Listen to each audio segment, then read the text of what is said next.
This video is a short introduction into the Chi Kung.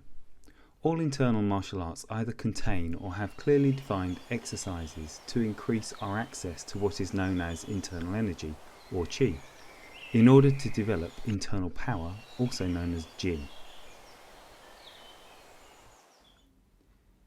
Here we can see Mù Rén standing in a classic Zhan Zhuang Chi Kung position.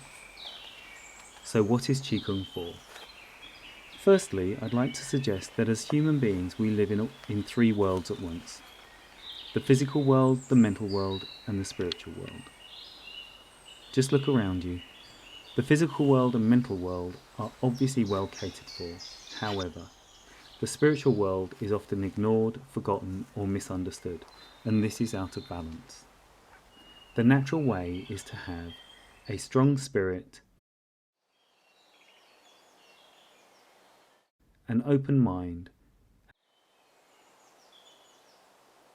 and a healthy body. The Chi Kung is a major tributary in the river of spirituality. There are many styles of Chi Kung, which is more of a generic term. So to differentiate, we can separate the many forms of Chi Kung into two distinct branches, Chi Kung and Nei Kung. The Chi Kung, sometimes known as air Qi, uses breath to get the desired effects. An example is the Patuan Chin, also known as the Baduan Jin, and in English is known as the 8 pieces of brocade. This helps develop good health, good mobility, some flexibility and balance. As the Chinese say, a moving hinge never goes rusty. The Patuan Chin helps to clear the meridians and strengthen the internal organs. The Nei Kung is internal alchemy, also using breath as a mechanism to help focus the mind in both static and moving postures to develop internal energy, also known as Qi. For example, Zhan Zhuang helps develop Jin, or the Chansu Chin, which helps develop spiral energy. Spiral energy is just a particular form of Jin. To clarify, everything has Qi. It is the background energy of the universe.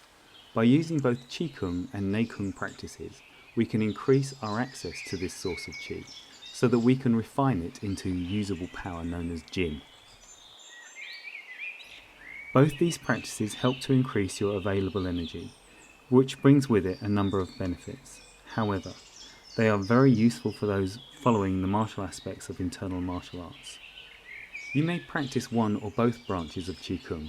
However, to get the best from them, it is essential to practice them daily, or as regularly as possible, rather than once a week at a class. The Patuan Chin is sometimes known as the sister of the Chi Kung or the Nei Kung, and this is because it's there to facilitate the clearing of the meridians and the circulation of the energy, so that when you build up energy in the Nei Kung, you're able to circulate it. Just a few final thoughts. I've been to China and spent some time there, and when people talk about practicing early in the morning, it's often because it's by 8 o'clock it's way too hot. I've practiced in Malaysia and I've practiced in Thailand and I've practiced in China, and believe me, by 8 o'clock it's way too hot to be doing any form of physical training outside. The other things I'd like to say is practicing under trees is lovely, but as birds don't share our social sensibilities, at some point you are going to become an unintended target. I speak from experience. And the last thing is that when practicing the Chi Kung or Nei Kung, if you're building up a lot of energy, come night time, that energy, if it's still buzzing around you, you're not going to sleep very easily. So my best advice is practice daily, practice sometime in the morning, not too late in the afternoon, and definitely not in the evening unless you actually want to stay awake all night. Okay? Good luck with your training. I hope this helped. Bye.